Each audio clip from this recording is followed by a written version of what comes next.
It was held for 6 months. This one having about 200 buildings, no shortage. And the year is 1876. This is the Centennial Expo, marking 100 years of good old America. What better way to celebrate 100 fresh American years? So they had a fair. And starting off, I want to be fair and neutral and approach this with an innocent spirit, somewhat naive, and see if any of this might make sense. As I've said in the past, I love to be wrong. This is 1876, and 37 countries and 10 million world participants, we are told, would partake in this fair, traveling by boat and horse and wagon. So this is very interesting. Even before this 1876 fair, we're told there was a fair called the Great Sanitary Fair. This sounds very enticing. How appealing. Honey, let's go to the sanitary fair. Okay, this fair, we're told, was the model for this great Centennial World's Fair that was held about 12 years later. We're told the sanitary fair was actually to raise money for medicine and bandages during the American Civil War. There we go. It raised $1 million for bandages. I mean, what were they doing? We're told they were sawing people's legs off in the Civil War. Why did they need $1 million? How exotic could these bandages have been? And what a strange thing. Who has ever heard of some crazy sanitary fair that was held in 1864? Here we go. Are you kidding me? We needed to build all this so that we could buy bandages? We needed to spend $20 million to raise $1 million?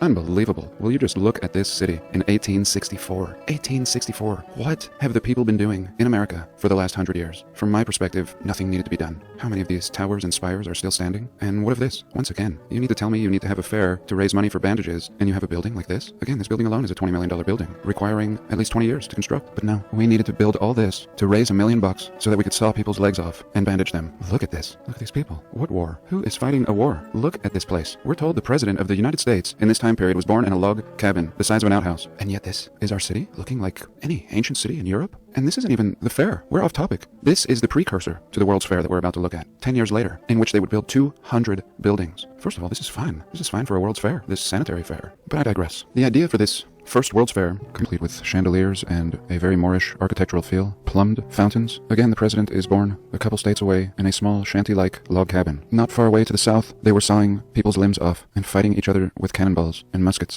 The project would not be able to find funding. It seems like they did all right with their sanitary fair. I don't know what the skepticism is.